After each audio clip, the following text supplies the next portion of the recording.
He titulado a la palabra del día de hoy, un poco más. Si puedes, sin acercarte mucho, simplemente voltea al que está a tu derecha, a tu izquierda y dile, un poco más, un poco más, un poco más.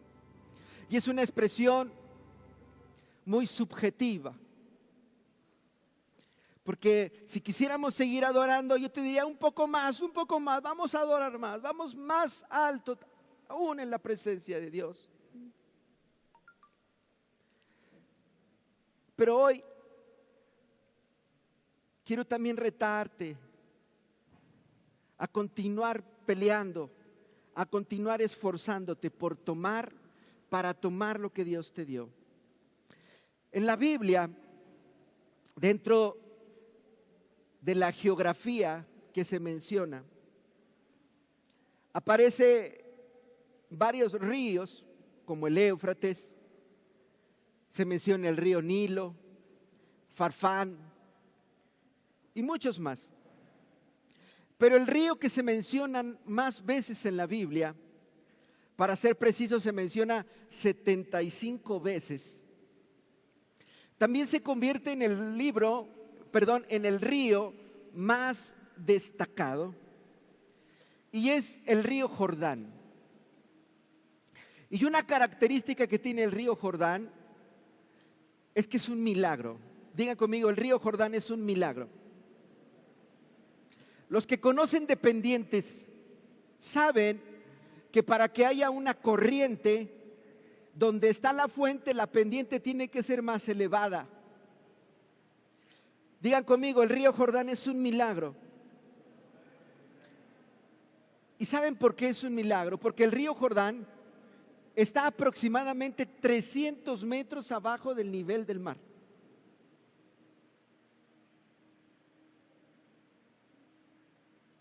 La lógica de la gente que sabe de esto es que es imposible que pueda haber una corriente. Y el río Jordán es uno de los ríos con más corrientes durante todo el año. Desde luego, en la temporada de lluvia, la corriente aumenta a tal punto de que puede ser arrollado por ella. No es un río que esté pasivo. Hay 3 momentos en la historia donde la corriente del río Jordán se han detenido, y algunos de ellos han sido marcados por terremotos. Por eso es que la palabra Jordán en la etimología hebrea de la palabra significa el que desciende, el que está por debajo. Es un milagro. Ahora, ¿qué significa el río Jordán? Tiene un simbolismo doble. Es como una espada de 2 filos. Es como esa moneda que tiene 2 lados. El río Jordán es una frontera natural que marca un antes y un después. Si aquí el atril representara el río Jordán, hay un antes y un después. Ahorita que volteé a ver a mi amigo Ángel, me acordé de un antes de Ángel. Hace algunos años estuvo enfermo y recuerdo que fui a su casa en Salamanca, enfermo, parecía que la muerte iba a llegar a su cuerpo. Y recuerdo que me dijo ese día: pastor, tuve que empeñar mi televisión, tuvo que deshacerse de algunas pertenencias, porque la situación no solamente era física, era también económica, parecía un desastre. Hay un antes en la vida de mi amigo Ángel y hay un después. Y lo que marca la división de ese antes y ese después, ese presente hoy está sano. Amén. Hace unos días me daba testimonio de cómo ha estado rodeado de la enfermedad y Dios lo ha guardado.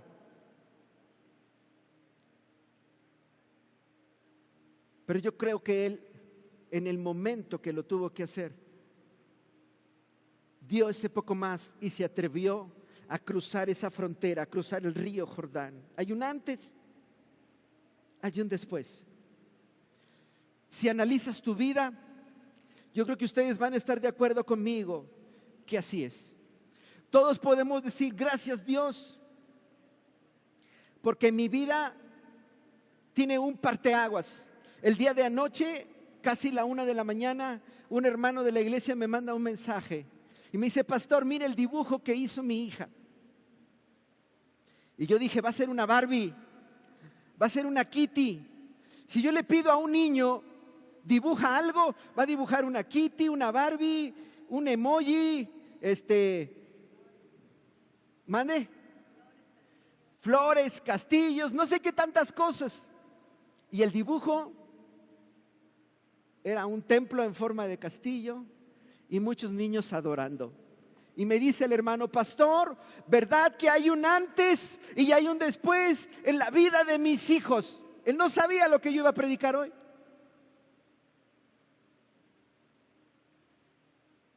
Pero Dios ya me estaba confirmando la palabra a la 1 de la mañana el día de hoy. Y hay niños que a su corta edad ya cruzaron la frontera y ya hay un parteaguas en su vida. ¿Sabes? El río Jordán también simboliza fertilidad en medio del desierto. ¿Por qué? Porque hay una parte del río Jordán que atraviesa el desierto. Y allí donde no hay prosperidad, donde solamente hay sequía, el río Jordán es un símbolo de que hay una oportunidad de prosperar, de que haya vida cuando parece que todo se acabó. Al leer la Biblia, hay eventos súper importantes que ocurrieron en el río Jordán. Por mencionar alguno de ellos, tenemos al profeta Elías siendo sustentado milagrosamente a la orilla del río Jordán por cuervos. Dios lo llevó al río Jordán, ahí tenía agua y le trajo alimento a través de unos cuervos. En el río Jordán, un hombre que no era judío, un hombre que no pertenecía a la casa de Dios, un extranjero, tomó parte de la gracia de Dios. Y este hombre que tenía una enfermedad de muerte, lepra,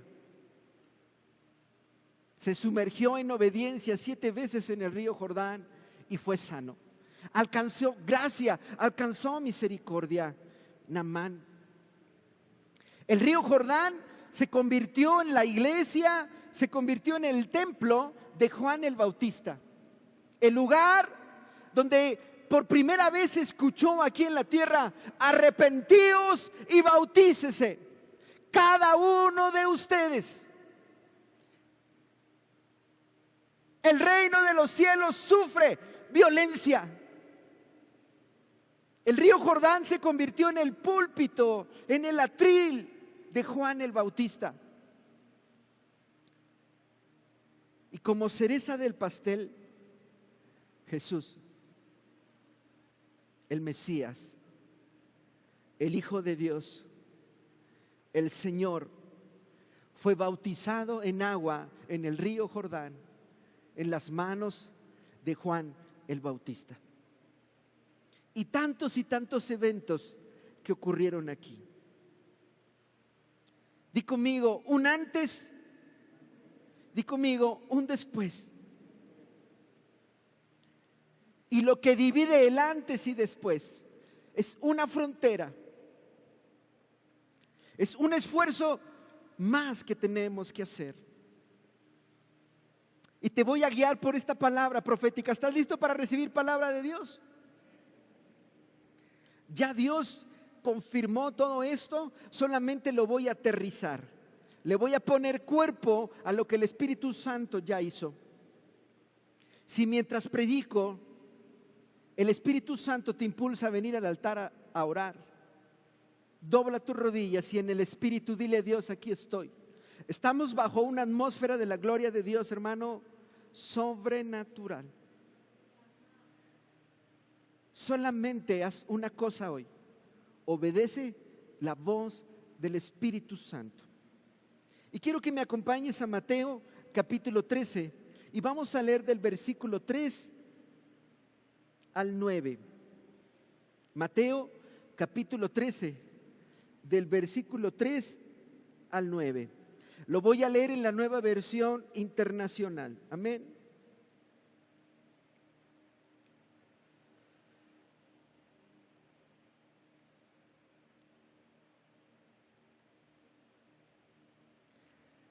Dice así: y les dijo en parábolas muchas cosas como estas.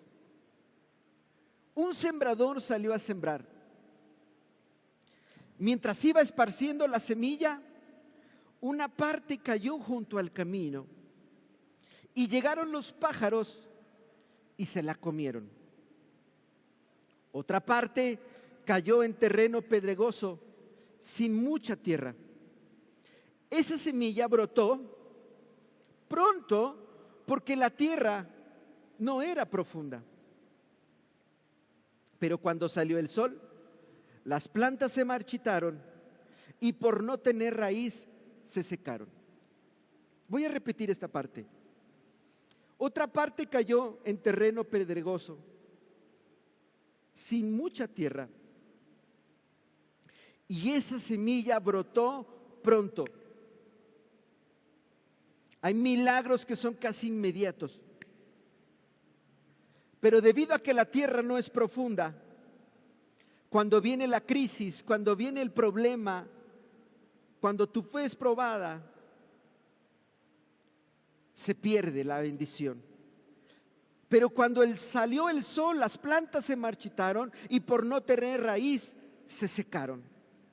Entonces, yo no quiero que Dios haga milagros pronto en mi vida. Es la primera estructura que como ser humano tengo que romper. Porque todos los que estamos aquí, ¿cuándo queremos las cosas? Sáname, bendíceme, dame la casa, cambia a mi esposo. Hasta parecemos karatecas. ¡Ya! ¿Sí o no? Y de repente Dios, órale, ahí está. Y a la vuelta de 15 días se te acaba el milagro y regresas a una condición peor que la que tenías. Fíjate cómo mi manera de orar tiene que cambiar. Aun cuando me esté muriendo, no es sabio decirle a Dios, sáname ya. ¿Creen poder romper esa estructura ustedes como seres humanos? ¿Creen poder ver a su hijo enfermo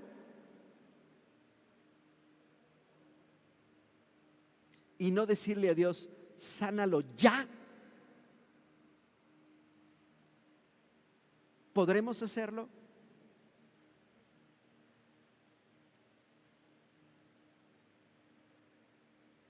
Hay una frase que dice que el flojo trabaja 2 veces o que lo barato sale caro. Bueno, esos 2 refranes simbolizan el ya. Es que ya los quiero, pero te falta dinero, no importa, me llevo estos porque ya los quiero. Es que ya termine, ya hágalo, pero tiene que ser con estos. No, ya hágalo. Te invito en el nombre de Jesús a romper esa estructura en tu mente. Y luego dice el versículo 7, otra parte de la semilla cayó entre espinos. Al crecer la ahogaron. Pero las otras semillas cayeron en buen terreno, en el que se dio una cosecha que rindió 30, 60 y hasta 100 veces más de lo que se había sembrado. El que tiene oídos para oír, que oiga. Yo no soy agricultor. Y si mi esposa me encomendara la tarea de sembrar un rosal, una gardenia, un clavel, la verdad, no garantizo el que se dé. El año pasado, en el discipulado número 5, le pedí a los hermanos que sembraran un frijolito en un algodón. Y hubo hermanos a los que no se les dio, ni siquiera brotó lo verde. Es increíble esto.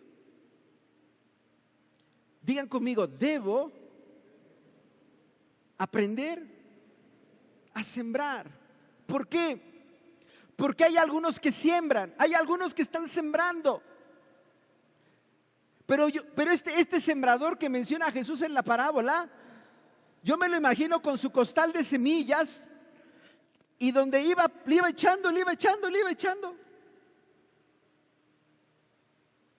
Entonces, hay sembradores que siembran. Hay gente que está sembrando. Hace más de un mes, el Espíritu Santo me tomó y un viernes mientras predicaba, invité a algunos hermanos, hice la invitación a toda la iglesia a hacer una ofrenda de pacto y sembrar todo este año. Solamente 6 hermanos se anotaron de toda la iglesia. En el mes, al terminar el mes de agosto, era el primer mes para cumplir con Dios esa palabra. Y damos gloria a Dios porque todos los hermanos que se anotaron, los 6 hermanos que se anotaron, dijeron: pastor, aquí está mi ofrenda de pacto. Hay muchos otros que no escucharon, o hay otros que escucharon, pero no sembraron. Hay otros que están sembrando, que han pactado con Dios. Pero algunos están sembrando y su semilla está cayendo junto al camino. Otros ha caído en un terreno pedregoso. Otros ha caído junto a espinos. Y alguna vez tu semilla ha caído en buena tierra. Quiere decir que en la iglesia hay 3 grupos de personas. Número 1, los que siembran. Hay una familia en particular que siempre está sembrando y siempre está pactando. Es un testimonio que un día les voy a pedir que escuchen. Voy a tener que ese día no predicar para darle unos 20 minutos a esta persona. Pero hace algunos años sirvió de aval para unos préstamos para... ¿Cuántos tienen papá y mamá? ¿Cuántos le han firmado de aval a su papá y a su mamá? Digan: es pecado aunque sean mis padres.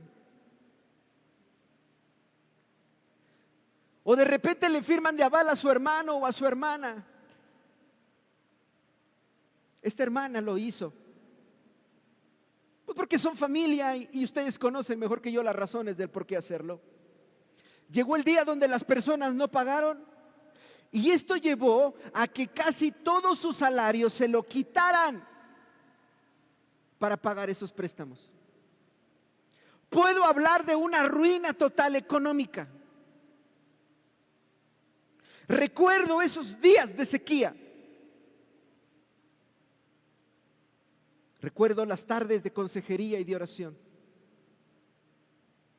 Pero un día entendió uno de los principios que hoy voy a hablar. Y esta plataforma, una vez que la remodelamos, se inició porque esa familia, esa hermana, hizo una ofrenda de pacto. Y como no tenía el dinero para darle a Dios esa ofrenda, en medio de la deuda que estaba pagando de otros,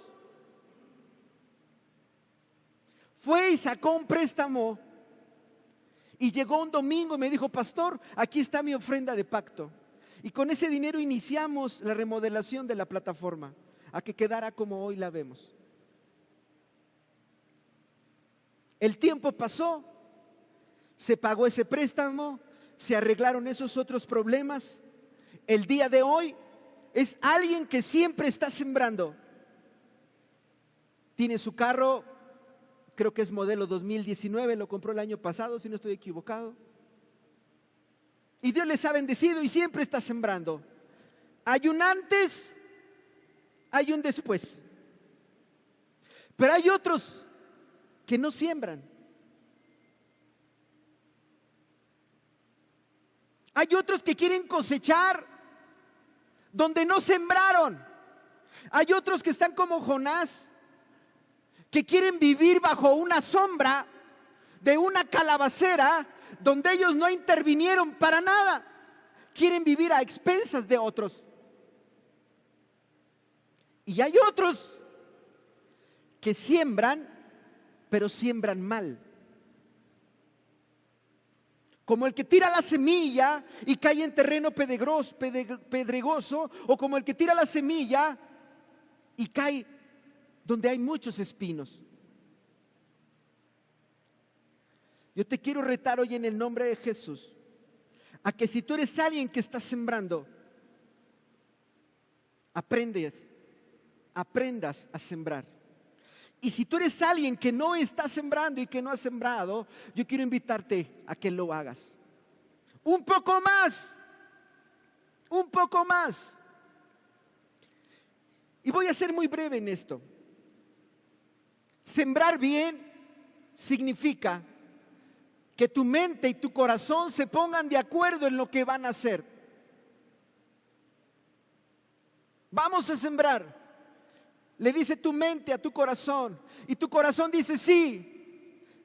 Entonces tu cuerpo obedece a tu mente y tu corazón y sacan el dinero de la bolsa o van al banco o hacen lo que tienen que hacer y la entregan. Pero escúchame bien, sembrar bien significa hacerlo con una conciencia limpia.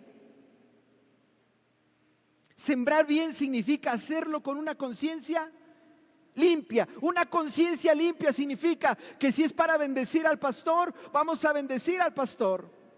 Que si es para algo de construcción, es para algo de construcción.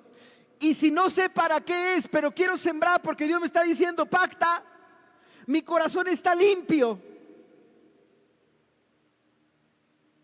para que el dinero se use en la asignación que sea necesaria. Y a mí no me va a afectar porque estoy sembrando con una conciencia limpia.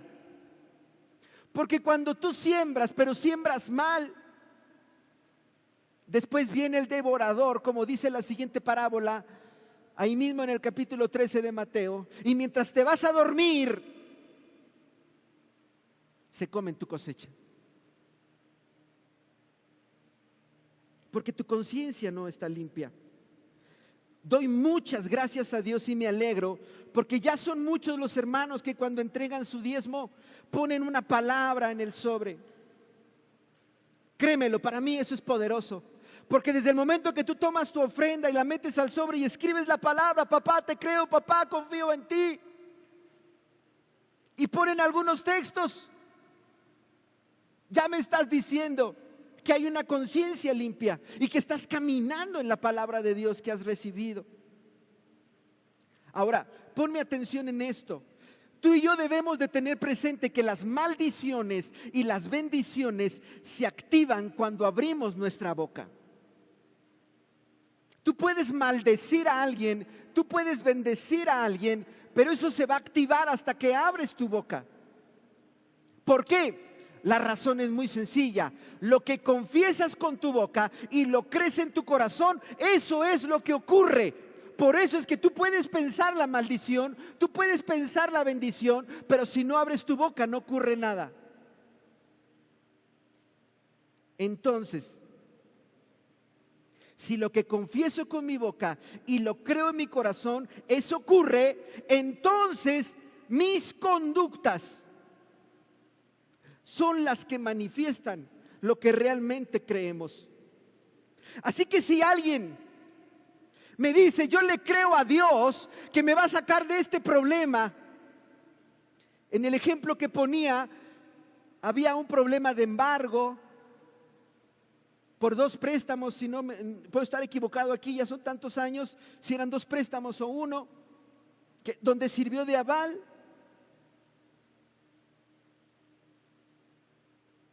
No tenía, y dice yo le creo a Dios, y va y saca un préstamo para dar una ofrenda de pacto. ¿Cómo yo voy a poder dudar que no le crea a Dios?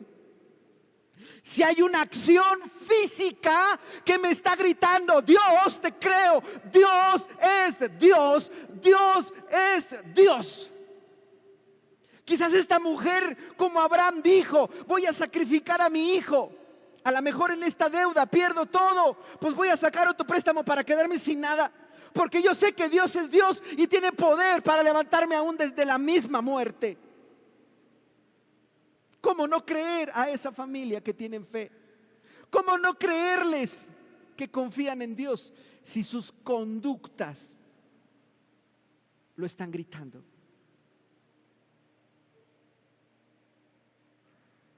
Por lo regular, cuando ignoramos esto o no le damos la importancia que tiene, frecuentemente decimos las siguientes frases: no tengo,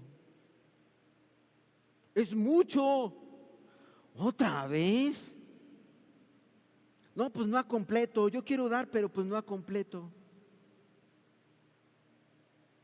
Escúchenme bien, se están automaldiciendo, porque la acción que domina es cerrar la mano y no sembrar. Dígate bien, abriste tu boca, lo confesaste, lo creíste en tu corazón, no dudando, y dijiste, no tengo. Y luego viene la acción, cierras la mano y no das. ¿Sabes qué hiciste? Te automaldijiste. ¡Es mucho! Lo declaraste, lo confesaste, lo creíste, cierras tu mano y no siembras. Otra vez.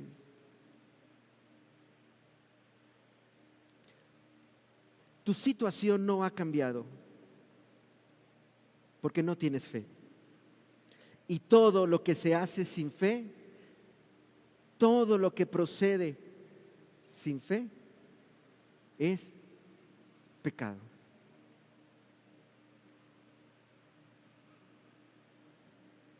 Hace algunos años yo tenía quizás los mismos problemas que ustedes. Una ocasión Dios me habló en visión, me llevó a una de las estaciones del metro de la Ciudad de México y yo estaba en el andén esperando que pasara el metro, y cuando llegó se pusieron los vagones frente a mí, yo estaba listo para entrar por las puertas y el Espíritu Santo me subió al techo. Y viajé de una estación a otra en el techo del vagón del metro. Y cuando llegamos a la siguiente estación, mi cartera se cayó. Y cuando la levanto, estaba partida a la mitad.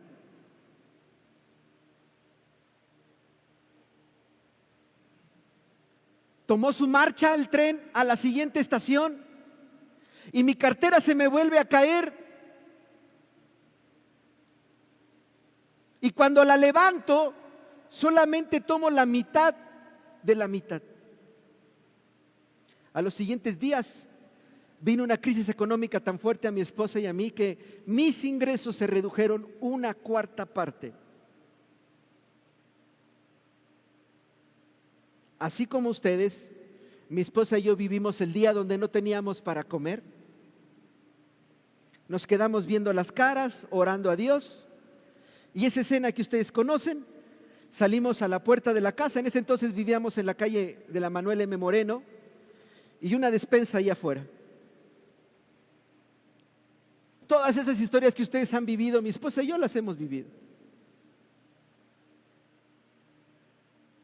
Que tus hijos te digan, tengo hambre, y que literalmente no tengas ni un peso, o sea, literal, lo vivimos. Cuando estaba en medio de la prueba, buscando a Dios, Dios me recordó esa visión que les acabo de compartir. Y le dije a Dios, enséñame, oh Jehová, tus caminos.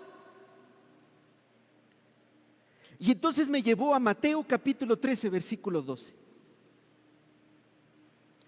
Y ahí mismo, donde leemos la parábola del sembrador, en el versículo 12, Jesús dijo estas palabras: porque a cualquiera que tiene, se le dará, y tendrá más. Pero al que no tiene, aún lo que tiene le será quitado. Yo era de las personas en esos años que ofrendaba 20 pesos, que ofrendaba 10 pesos. Hoy no tengo, hoy no ofrendo. Y cada vez que yo abría mi boca para decir no tengo, me estaba automaldiciendo. Y el texto es claro: quien no tiene, no solamente no va a tener, sino que lo que tiene le será. Ahí fue cuando entendí la visión, por qué mi cartera se partió a la mitad. Y yo seguí de necio, endureciendo mi corazón. No tengo, no tengo, no tengo, no tengo. Y hasta parece de orgullo para muchos. En verdad entendí ese rema del cielo, que yo tenía que romper ese ciclo. Número 1, cambiando la declaración de mi boca. Número 2, haciendo diferente. Y entonces Dios me probó. En medio de la sequía me llevó al río Jordán y llegó una ofrenda buena.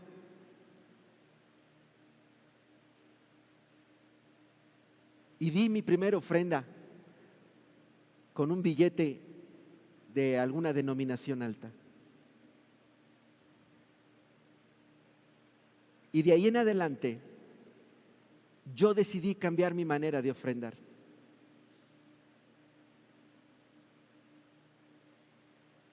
Porque yo sí tengo. Después descubrí que para mí no es mucho. Después comencé a ver cómo esta cuestión de la economía es una cuestión mental. Por eso yo siempre predico que la pobreza está en la mente. Nosotros nos ponemos los límites. A lo mejor alguien de ustedes dijera: ay, si tengo 10,000 pesos, con eso saldría de todos mis problemas y yo sería el hombre más feliz de toda la tierra. Y si le digo al que está al lado: ¿tú lo harías con 10,000? No, pues pastor, con eso apenas pago los intereses.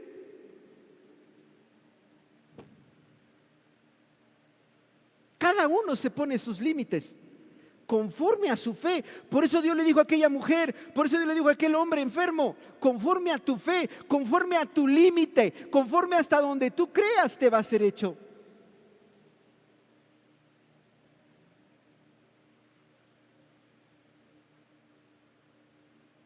Y aprendí que así como se siembra una vez por año cuando la tierra es de temporal, hace tiempo les prediqué a ustedes que Dios nos dijo que somos una tierra de riego. Y las tierras de riego se siembran 2 veces al año normalmente en la agricultura. Pero hemos visto, aquellos que tengan árboles frutales, que si tú tienes el árbol cuidado y regado todo el año te da fruto. Desde luego, en su temporada es más abundante, pero cuando no es su temporada te sigue dando. Entonces entendí que si yo soy una tierra de riego, yo tengo que estar sembrando cada cuándo. Siempre. ¿Por qué? ¿Quién cosecha? ¿Alguien sabe quién cosecha? El que siembra. Pero ya aprendimos hoy que no cualquiera que siembra, sino el que siembra bien, el que sabe sembrar. Tuve que limpiar mi corazón. Y una vez que limpié mi corazón, que mi cuerpo tuviera las acciones que le gritaran a Dios: te creo, que le gritaran a Dios: te creo. Y mi esposa y yo lo hicimos. Sembramos una camioneta para construcción, que fue lo que sirvió de impulso para que empezáramos a construir los salones. Después sacamos un préstamo muy fuerte, mi esposa y yo, lo pagamos entre ella y yo. Y le he dicho a Dios: te creo, te creo, te creo, te creo. Y dijo una mujer muy sabia: no están ustedes para saberlo ni yo para contárselos. Pero dijo el apóstol Pablo: si alguien ha cometido locuras en esta casa para que hoy tengan este lugar, hemos sido nosotros.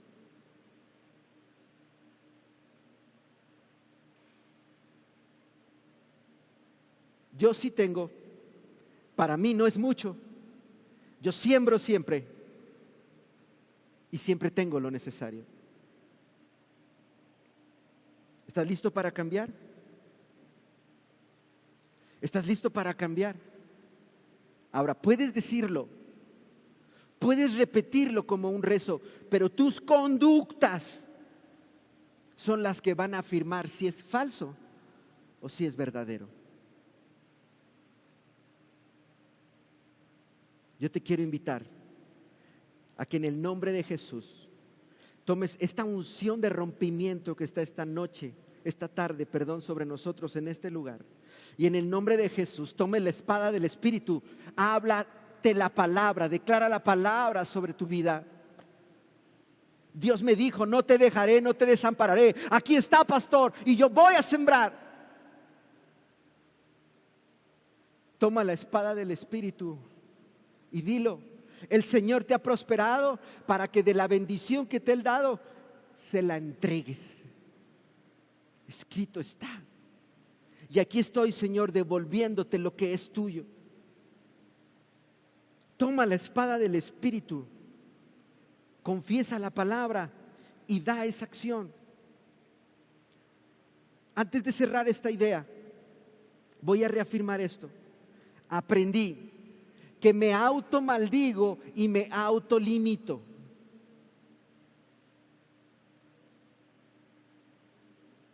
La Biblia dice, escrito está, que Dios es Dios. Entonces, Él tiene más que darme que yo que pedirle. ¿Qué significa eso? Que solamente te va a dar lo que tú crees. Entonces, cuando tú dices, creo por 1000, ¿cuánto te da Dios? Creo por 100, creo por 20, creo por $1. Esa es tu fe.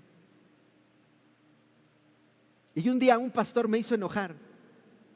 Ahora sé que no era él, ahora sé que era la palabra de Dios. Estábamos en un congreso en la Ciudad de México y ya estaba yo bien enchilado. Y en eso dijo, ¿cuántos quieren cosechar miles? Pues levanté la mano, pues siembra miles. Así es. No puedes cosechar miles si siembras unidades.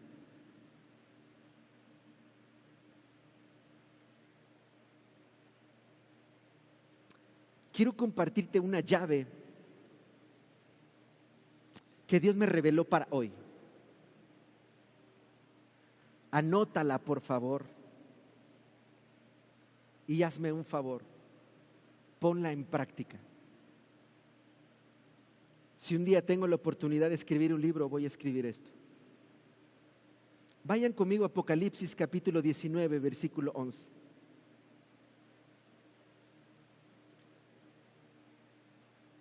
Apocalipsis capítulo 19, versículo 11.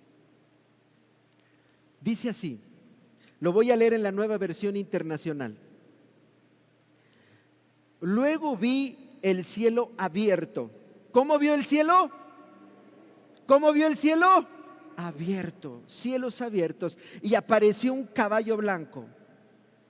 Su jinete se llama ¿cómo? Fiel y verdadero. Con justicia dicta sentencia y hace la guerra. Si observan el versículo, fiel y verdadero está escrito con F y V mayúsculas. Y aquí, fiel y verdadero no son adjetivos calificativos. Ojo, cuando estudien la Biblia, aquí fiel y verdadero no son adjetivos calificativos, son sustantivos. Si alguien interpreta este pasaje mirando fiel y verdadero como adjetivo calificativo, te va a hablar una aberración de la palabra de Dios, porque aquí son sustantivos, es un nombre propio. No es lo mismo un sustantivo que un adjetivo calificativo. El adjetivo calificativo lo puedes eliminar de la oración y la oración no pierde el sentido. Pero cuando tú quitas el sustantivo, puedes perder el sentido de la oración. Ahora, ¿Quién es fiel y quién es verdadero? Al leer todo el contexto del capítulo 19 de Apocalipsis, es Jesús, el Hijo de Dios. Quiere decir que uno de los 365 nombres que recibe Dios en la Biblia, ¿cuál es? Fiel y verdadero. ¿Cómo se llama Dios? Dios es Dios. ¿Cómo se llama? Fiel y verdadero. Ahora escucha, no es cualidad, es nombre personal, nombre propio, es sustantivo. Entonces, uno de los nombres de Dios es fidelidad. ¿Cómo se llama Dios?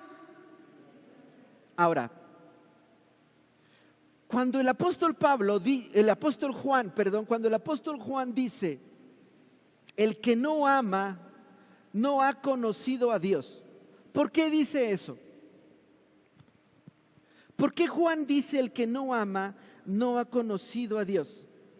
Yo entendí ese pasaje cuando un día en la secundaria me hicieron burla.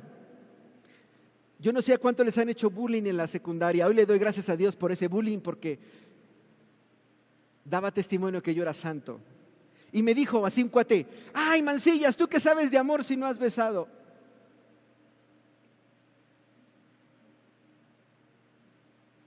El que no ama, no ha conocido a Dios. ¿Por qué? Y entonces dice él, porque Dios es el amor. Entonces, díganme otro nombre de Dios. ¿Cómo se llama Dios?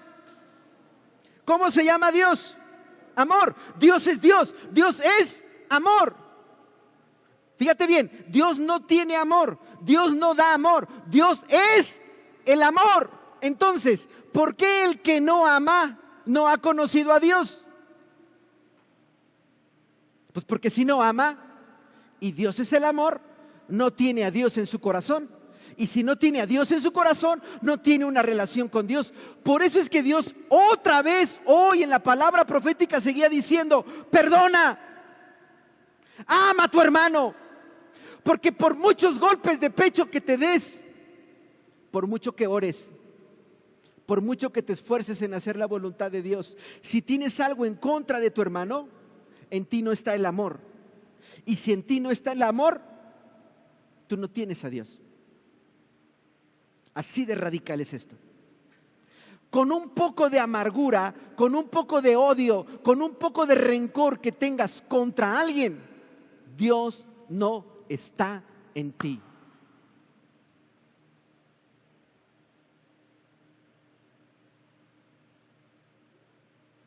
Fuerte, pero es verdadero. Cuando yo entiendo lo que Juan me está explicando, entonces puedo entender lo que mismo Juan está diciéndome en Apocalipsis 19:11.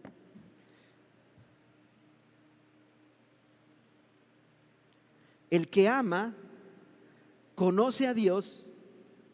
El que ama tiene una relación con Dios. Entonces, si Dios es la fidelidad, ¿quién es Dios? Cuando un hermano de la iglesia diezma cada 8 días porque cada 8 días le pagan, diezma cada 15 días porque cada 15 días le pagan, diezma cada mes porque cada mes le pagan, y que llueva, truene o relampaguee, aparta su diezmo, ¿qué cualidad está manifestando ese hermano que tiene? ¿Qué me está diciendo? Que tiene una relación con Él y que Dios está en él. Entonces, cuando un hermano diezma hoy, pero al siguiente domingo no viene a la reunión, y al otro tiene que pagar la luz, y al otro no, y vuelve a diezmar hasta dentro de 6 meses, ¿qué me está diciendo? ¿Qué me está diciendo? Que no es fiel. Me está diciendo que su relación con Dios está rota. Por eso es que como pastor, cuando me hacen algunas preguntas, tengo las respuestas, pero a veces por respeto no se las digo.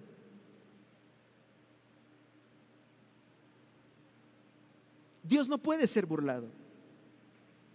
Solamente alguien que tiene la fidelidad en su corazón Es fiel porque tú no puedes dar algo que no tienes. Y aquí en la iglesia hay una familia. Esta semana pasada que terminó, tuve la oportunidad de recordar, me puse a pasar algunos videocassettes VHS a formato digital y pude ver reuniones de 2001, 2002. Y hay una familia que se congrega con nosotros desde el año 2000 y hasta el día de hoy esa familia,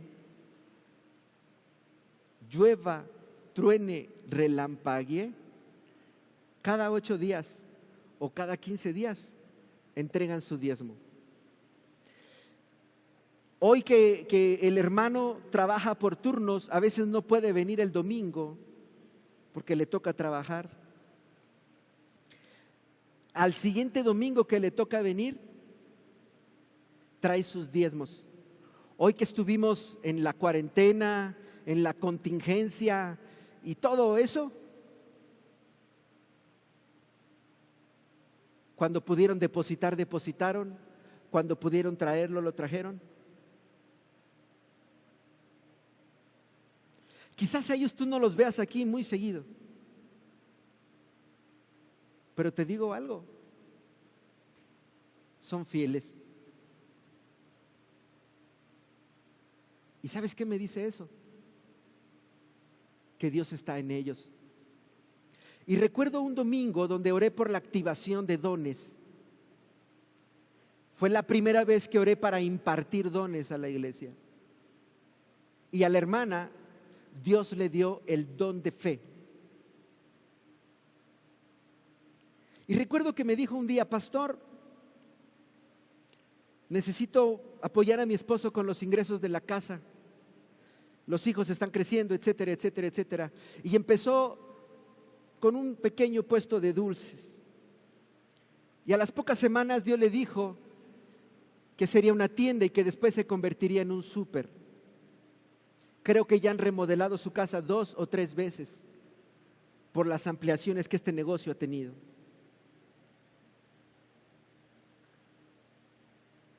Tú no puedes dar algo que no tienes. ¿Sabes quién ama? Quien tiene a Dios en su corazón. Cuando una persona te dice que te ama, pero no tiene a Dios en su corazón, eso no es amor.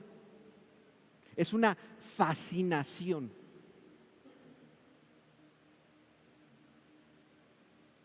Pero cuando alguien tiene a Dios en su corazón, sí te ama.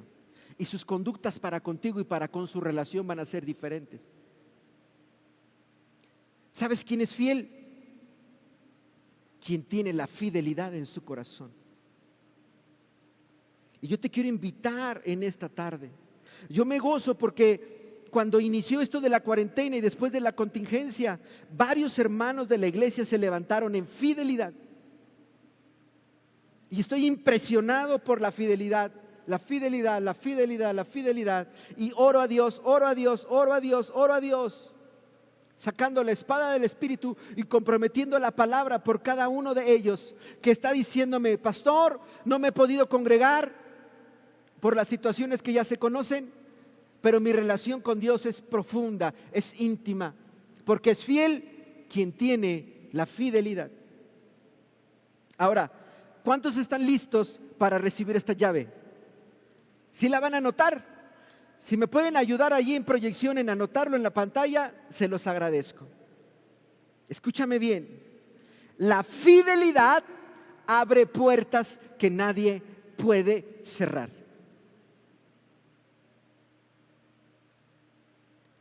Tú vas a decir: pastor, ese es un texto. Claro que lo es. La palabra profética sale de la palabra de Dios. Pero escucha esta llave. Cuando tú dices que Dios abre puertas que nadie puede cerrar, yo te pregunto: ¿quién es Dios? Y tú me dices: no diezmé porque no tengo. Pues si ese es tu Dios, no creo que te abra puertas que nadie puede cerrar. ¿Pactaste una ofrenda este año? No, porque no me alcanza.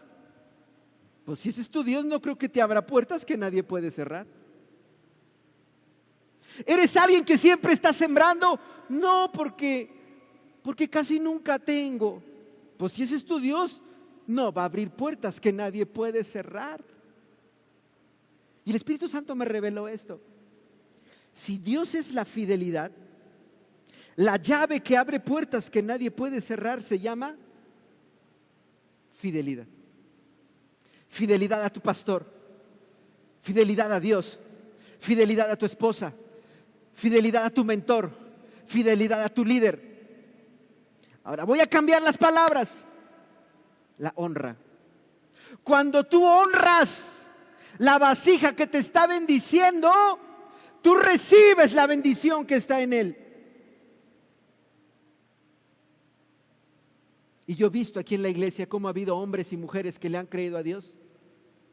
Y he visto cómo se están levantando a Ot.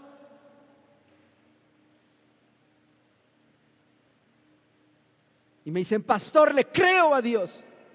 Y estamos cerrando bocas de leones. Porque cuando tú honras el vaso que Dios escogió para bendecirte, tu bendición es la bendición de ese vaso. ¿De dónde sale esto? El que bendice a un profeta, bendición de profeta recibe. Yo no soy profeta, yo no soy profeta. En mí no está el ministerio profético. Pero estoy honrando a uno que sí es. Entonces Dios me va a bendecir a mí de la misma manera que como bendice a uno de sus profetas. Y una de las bendiciones más grandes de los profetas, ¿sabes cuál es? Seguridad. Nadie toca a mis siervos los profetas. Porque si alguien ama a Dios, si alguien cuida a Dios como a la niña de sus ojos, ¿sabes quiénes son? Los profetas. Si alguien ha sustentado a Dios, es a los profetas. Estuvo en el desierto Juan el Bautista y tuvo hambre y sed. El Señor fue su proveedor. Poníamos el ejemplo de Elías. El Señor fue su proveedor. David como profeta salió huyendo y Dios lo sustentó. Así que fíjate bien, si bendices a un profeta, vas a ser bendecido como si tú fueras profeta. Cuando yo honro la vasija que el Señor está usando para bendecirme, tomo la bendición de esa vasija. Di conmigo, la fidelidad abre puertas que nadie puede cerrar. Wow. Dile al que está al lado, un poco más. Los que están ahí en casa, párense. Vi a dos que se estaban durmiendo. Ya estaban bostezando. Háganle así. Un poco más, aguanten, ya mero termino. Digo, porque ya hay algunos que están orando, Dios, por favor, ya. Bueno, si ese es su Dios, imagínate si les abre puertas que nadie puede cerrar. Bueno, Dios nos perdone y nos saque de allí. Dile al que está a un lado, un poco más. Ahí, hermano, dile a tu esposa, un poco más. A tus hijos, ahí, jálalos. Diles, hey, un poco más. Si ya levantaste el altar familiar, un poco más. Si ya comenzaste a sembrar, dile un poco más. Si eres alguien que siembra, dile un poco más. Quiero que vayan conmigo a Josué capítulo 1, versículo 2.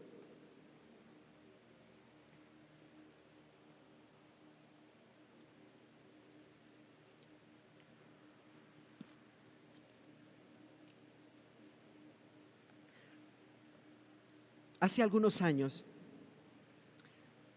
cuando di el tema que yo considero más fuerte sobre los diezmos, dije estas palabras. Dije, el día que los hermanos cuando diezman, entreguen el diezmo sabiendo y estando seguros que es para su pastor,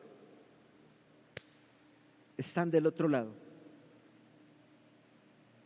Les dije, quítense ya esas telarañas de que es para la iglesia y que es para pagar la luz y que es para pagar el agua. Sí, de ahí tomamos dinero para todo eso, pero desde el momento que tú diezmas y sabes que es para tu pastor y lo haces para eso, los cielos se abren. Hay hermanos que después de eso lo empezaron a hacer y yo he visto la fidelidad de Dios en ellos. Si tú eres alguien que siembra y lo has hecho mal y hoy quieres comenzar a sembrar bien, limpia tu mente y limpia tu corazón. y busca honrar la bendición que Dios ha puesto para ti. Dice así Josué capítulo 1 versículo 2: mi siervo Moisés ha muerto. Ay, se murió Moisés, ¿qué vamos a hacer? Ahora pues, levántate y pasa este Jordán. Pues no, que ya habíamos llegado a la tierra prometida. Un poco más. Ahora te falta pasar el río Jordán. Y tú y todo este pueblo. ¿Qué? Sí, tú y todo este pueblo van a cruzar este Jordán a la tierra que yo les doy a los hijos de Israel. Ya salieron del desierto. Ya sané. Ya pagué. Pero ¿qué crees? Tu bendición está cruzando el río Jordán.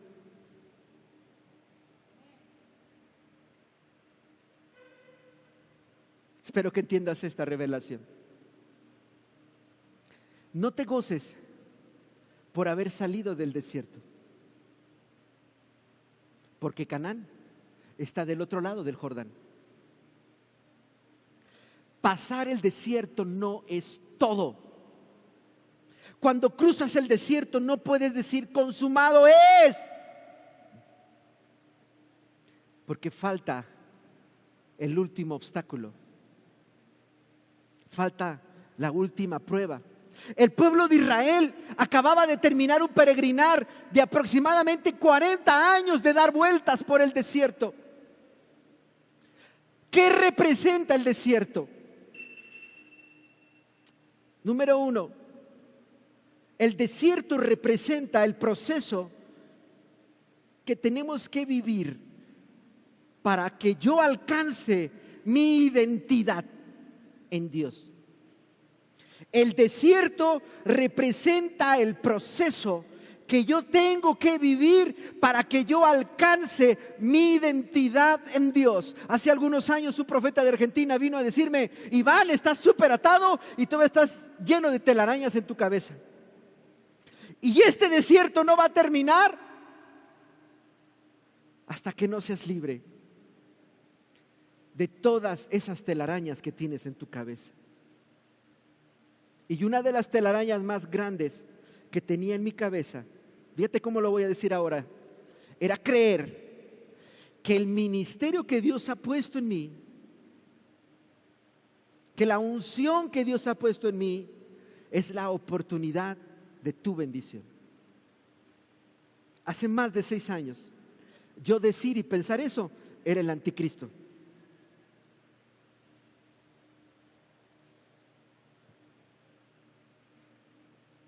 Y Dios me metió a un desierto de 10 años, donde conocí la enfermedad. Yo soy bueno para comer. Los que me han invitado a comer creo que saben que soy bueno para comer. Y saben que me gustan mucho los postres. Si por mí fuera a comer pan todos los días y postres, yo feliz. Pero un día de mi cumpleaños, fuimos a un restaurante de aquí de la ciudad junto con mi familia. Y no se me olvida y lo guardo como un día triste, porque era mi cumpleaños. Y no comí nada, no tenía nada de hambre. Es la única vez en mis 19 años que tengo de vida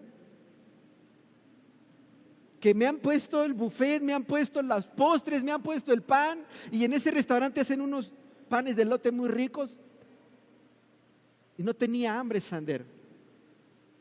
Cuando estás en el desierto, cuando estás en esas crisis que parece que Dios te quiere quitar la vida, algunos conocemos el perder el apetito, el perder la ilusión por la vida. El primer testimonio que escuché acerca de la enfermedad del coronavirus fue de un pastor que se contagió estando en Italia, y al llegar a México sufrió todo el proceso de enfermedad, y él en su testimonio narra que él deseaba la muerte por la ansiedad tan fuerte que venía. Cuando uno está en el desierto,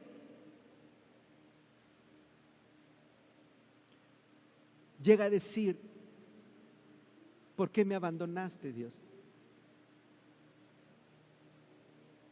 Pero es ahí donde Dios nos lleva a saber quién soy en Él. Número 2, el desierto es la oportunidad que Dios usa para iniciar, para entablar una relación con sus hijos. Número 3, el desierto es el lugar, es la temporada donde aprendemos a depender de Dios. Y en este sí me voy a detener, porque cuando yo estuve en ese desierto de 10 años, Dios me enseñó a depender de Él. Y se los voy a explicar porque es la verdad presente para hoy. Y ahí la palabra que Dios me reveló fue: estoy solo. Me levanté y salí del desierto cuando reconocí que estoy solo. Es decir, cuando quité los ojos de los egipcios, de los sirios, de los babilonios, cuando dejé de ver todas las opciones y reconocí que nadie me iba a apoyar. Estuve en Estados Unidos en un congreso que me invitaron para pastores.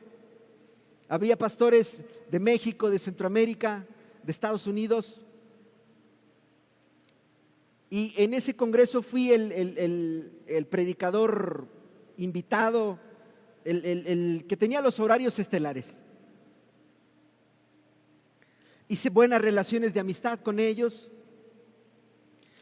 Y cuando ellos se dieron cuenta de la situación que estábamos pasando, todos me dijeron: cuenta conmigo, cuenta conmigo, cuenta conmigo, aquí estamos, Iván. Gente que me doblaba la edad, me triplicaba en la edad. Y llegó el día donde el problema aumentó, lleno de pena, lleno de vergüenza, con mucho miedo, tomé el teléfono y comencé a hacer llamadas a cada uno de ellos y les dije que si me podían juntar una ofrenda en su iglesia.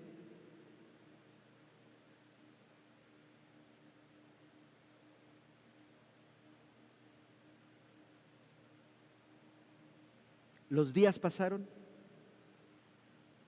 ni un solo peso recibí.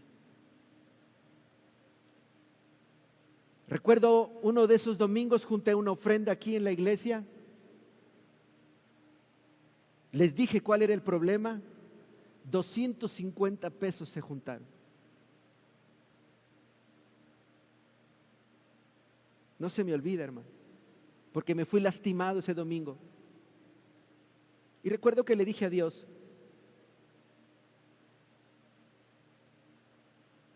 mira la iglesia. Recuerdo que le dije: con 250 mugres pesos. Y recuerdo que le dije a Dios: haz conmigo lo que quieras.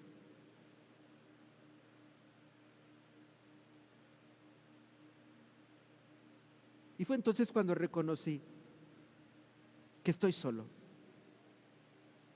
No puedo esperar nada de ningún pastor. No puedo esperar nada de ningún amigo. No puedo esperar nada de la iglesia. No puedo esperar nada de nadie. Entendí que toda mi dependencia tiene que estar en Dios. Y aquí viene la revelación para hoy. Fe es perder el control de las cosas. ¿Qué es fe? Tú no me puedes decir que tienes fe. Tú no me puedes decir que vas a dar un paso de fe. Tú no me puedes decir que vas a conquistar algo cuando tienes el control de las cosas. Eso no es fe.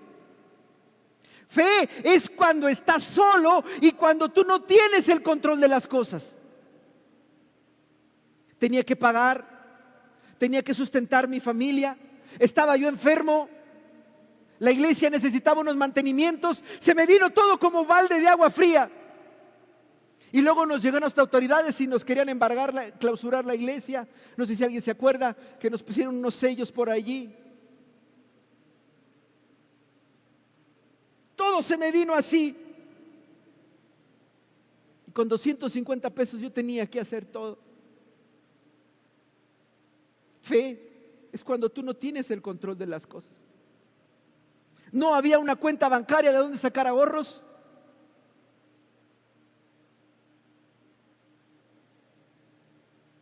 Cuando tú conoces a Dios y sabes que Dios es Dios, le entregas a Dios el control de las cosas.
Entonces, ¿qué pasa?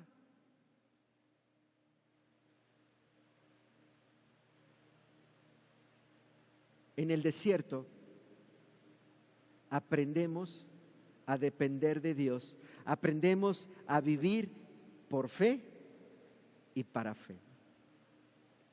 Muchos de ustedes no están viendo el milagro de su promesa porque tienen miedo de perder el control de la situación.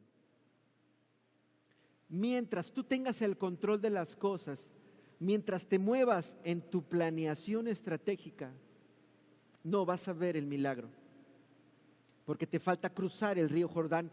Para ti el río Jordán significa perder el control de las cosas.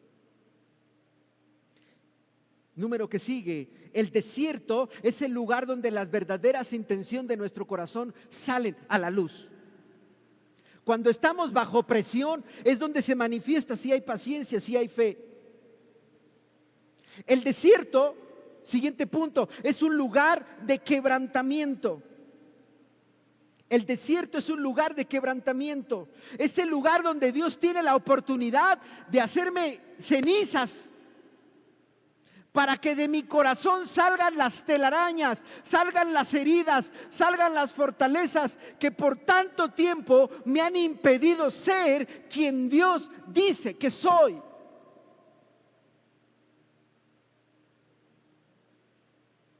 Yo seguiría creyendo que saber que soy la bendición de Dios para ustedes es ser el anticristo si no hubiera pasado por ese desierto.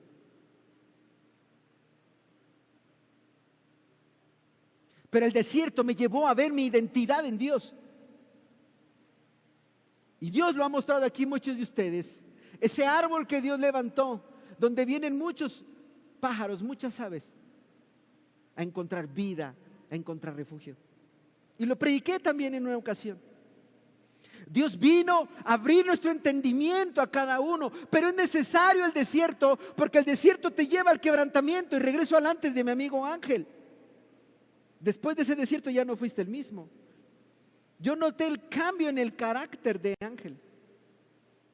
Dios lo aplastó y lo dejó con una deuda de unos cuates y todas las consecuencias por andar pensando en egipcios y en babilonios y en sirios. Dios lo llevó a reconocer que estabas solo.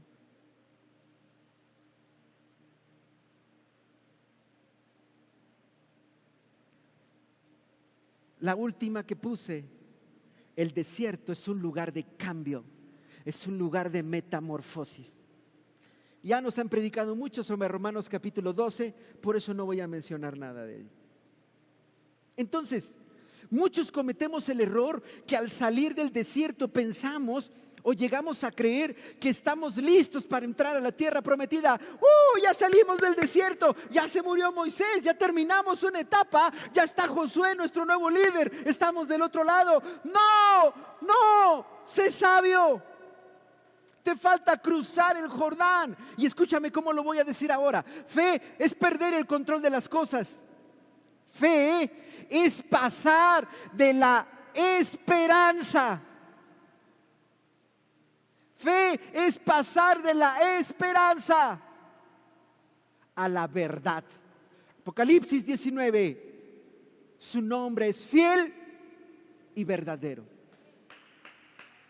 Cuando tú compras el pantalón de 200 pesos porque tienes 100 y vas a recibir la tanda, no es fe, es esperanza.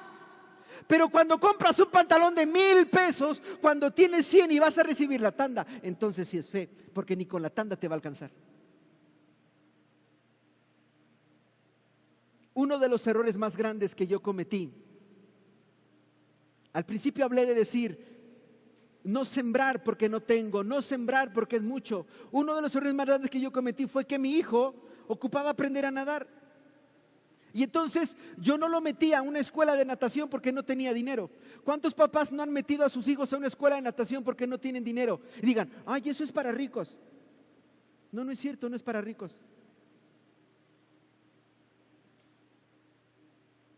Eso piensa por las telarañas que tienes en tu cabeza. Él necesitaba aprender a nadar porque cuando vamos a un balneario de vacaciones, si no sabe nadar, se me ahoga. Y ahí voy a andar yo. Es una necesidad. Y entonces, ¿cómo lo meto a clases de natación si no tengo dinero? Pues no se puede. Pero como yo sí tengo, yo sí lo meto. Ah, pero usted es rico. No. Mi Dios no tiene límites. Y mi Dios que me dio para chocorroles y una coca, me puede dar para pagar la escuela de natación. Y recuerdo que fui a la escuela de natación. Oh Señor, tenemos una gran promoción. Si se anotan todos sus hijos, no paga inscripción, nada más la primera mensualidad. No, pues de aquí soy. Y inscribí a los 3.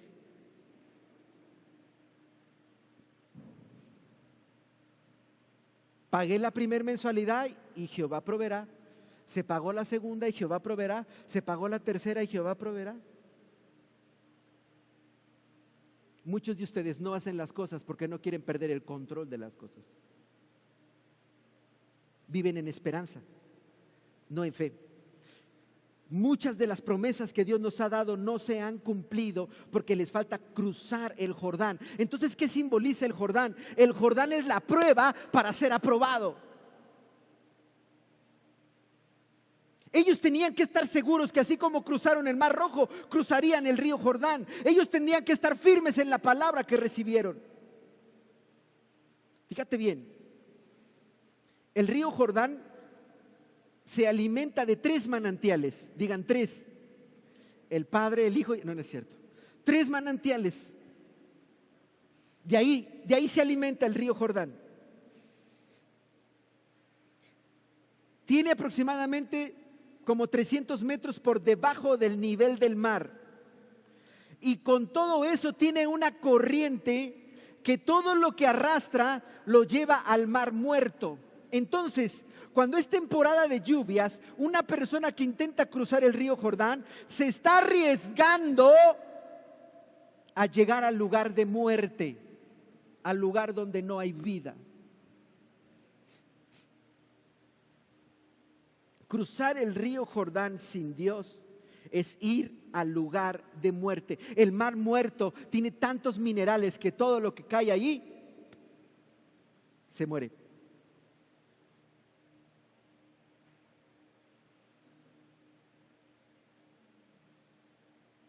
Entonces, es un riesgo cruzar el río Jordán. No es tan fácil cruzar el río Jordán. Perder el control de las cosas. Pagar la escuela de natación de mi hijo cuando sé que no tengo. Es una locura. Comprarme un pantalón de 1,000 pesos cuando sé que no tengo, es una locura. ¿Por qué creen que el apóstol Pablo dijo que era el evangelio para él? Y a mí me gusta escuchar a los religiosos porque yo también era, para mí el evangelio es locura. A ver, dame la buena noticia. Pues que compré este carro que no puedo pagar. Ah, entonces sí es locura el evangelio.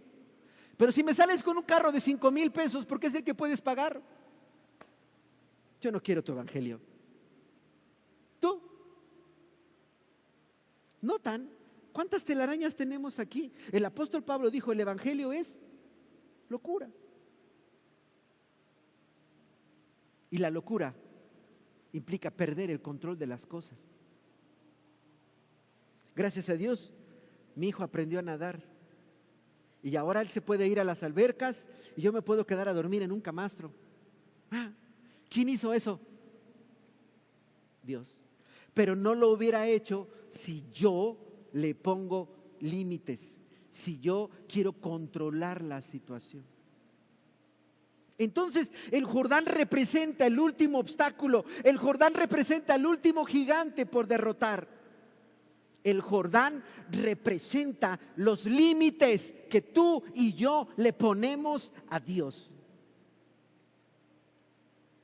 Y te voy a poner unos ejemplos de hombres y mujeres de Dios que cruzaron el río Jordán.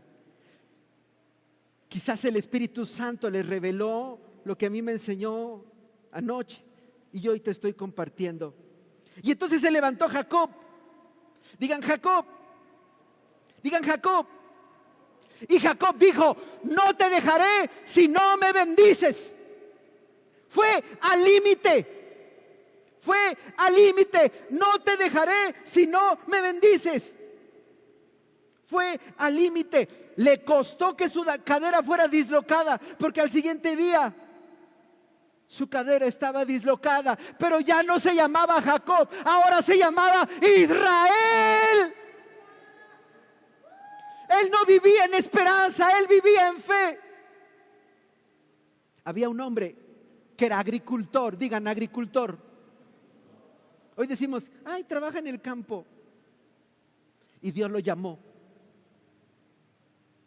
Y le dijo a su Señor, vive Jehová y vive tu alma, que no te dejaré. Ándale, ve con tu esposa, abrázala, bésala.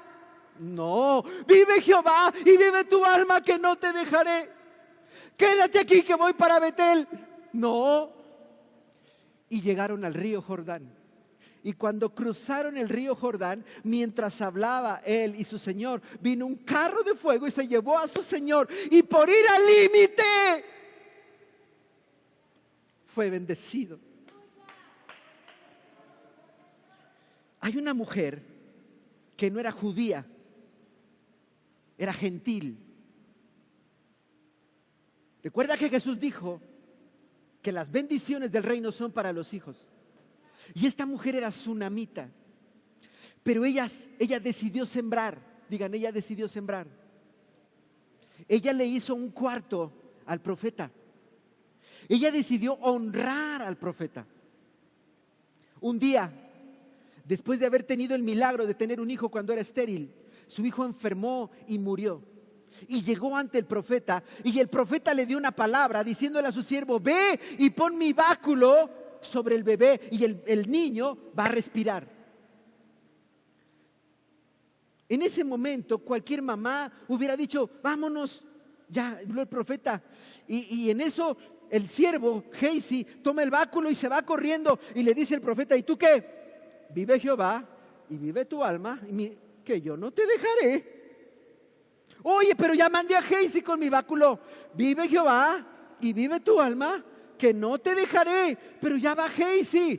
Vive Jehová y vive tu alma, que no te dejaré. ¿Y qué crees que logró? Que el profeta tomara sus cosas y fuera con él a su casa. Cuando ya iban a su casa, ya venía Geisi de regreso. ¿Ya sanó el niño? No. No es hasta que llega el profeta que el niño resucita. Pero la mamá no se conformó, fue al límite. Y el último ejemplo es el que más me agrada. Cuando Dios llama a Abraham, él vive en la tierra de Ur y sale de su tierra y de su parentela y camina hacia el norte, haciendo morada en diferentes lugares, levantando altares al menos en 2 lugares. Adoró a Dios. Y después de llegar al punto al norte más alto, comienza a caminar al sur hasta llegar al Negev. Cuando llega al Negev se establece y levanta un altar a Dios. Y todo iba viento en popa. El Señor le dijo: haré de ti una nación grande y te bendeciré y te engrandeceré. Y serás benditas en ti todas las familias de la tierra. Todo iba bien. Pero cuando llegan al Negev, viene una sequía. Viene una sequía. Ese fue el Jordán de Abraham. El Jordán de Abraham fue la sequía. Y Abraham tenía que tomar una decisión: regresar a Ur, a su casa, porque había sequía, y pensar: no, pues ya todo se acabó, no, ya no tiene sentido. ¿Y sabes qué hizo Abraham? En lugar de caminar hacia el norte y regresar a su casa, caminó hacia el sur y fue a Egipto, porque él tenía una palabra, fue al límite. Dios es Dios. Casa de Ministerios, si hoy no cruzas tu Jordán, la promesa de Dios para ti se va a perder.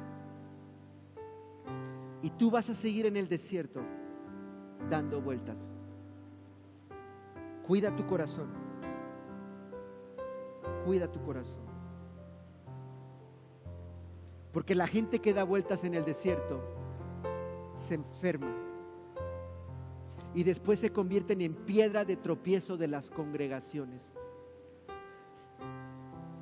Se pudren tanto por dentro que esa misma palabra de Dios que un día les dio vida, hoy les va a dar muerte.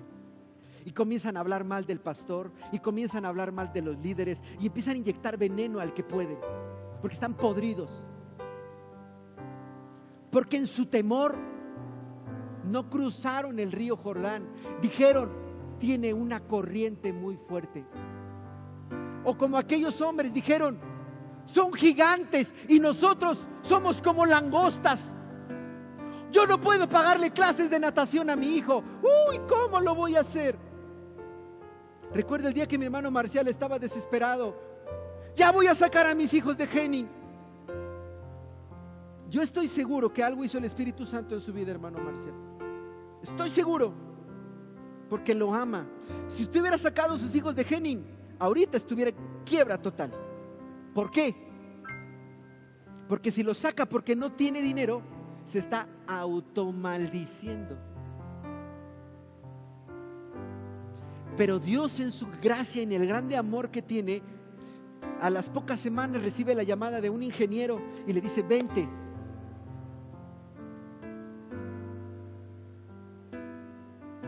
Cruce el río Jordán, hermano Marcial. Crúcelo. No tenga miedo. No tenga miedo. Solamente Josué y Caleb dijeron: sí podemos, porque tenían un espíritu diferente. No le pongan límites a Dios. Llénense del Espíritu Santo, tengan intimidad con Él, vivan en relación íntima con Dios, conózcanlo, sepan que Él tiene más que darles que ustedes que pedirle. Solamente falta cruzar el río Jordán. Ya pasamos 40 años. Los amo. Y yo no quiero verlos como esos cristianos, créemelo, cómo se pudre su corazón. Y como esa palabra que les dio vida ahora es muerte para ellos. Y el problema es miedo. Miedo. No se atrevieron a cruzar su Jordán. Yo quiero que oremos en este momento y le preguntemos a Dios ahí en casa, a los hermanos que están aquí, si tú no lo has identificado, ¿cuál es tu Jordán? Mi Jordán, ¿sabes cuál era? perder el control de las cosas. Todo lo que yo he hecho o todo lo que yo hacía tenía una posible solución que yo podía dar. Pero en el Jordán que ahora tengo, ya no tengo el control de las cosas.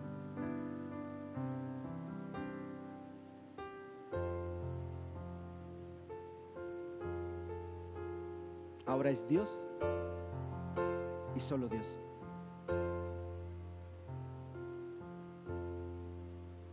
¿Cuál es tu Jordán? Todos queremos llegar a Canaán. Todos queremos ver el cumplimiento de las promesas. Muchos me han dicho: pastor, si ya la estamos tocando, ya están aquí. Pues sí, pero hay que cruzar el Jordán. Para algunos el Jordán es fidelidad. Es fidelidad. ¿Estás listo? Quiero invitarte a ponerte de pie ahí en casa. Ponte de pie ahí en casa y vamos a orar una primera oración. Y vamos a decirle a Dios que nos abra el entendimiento. Que nos abra el entendimiento para reconocer cuál es nuestro Jordán. ¿Cuál es el Jordán que me está impidiendo llegar al cumplimiento de mis promesas? Vamos a orar. Padre.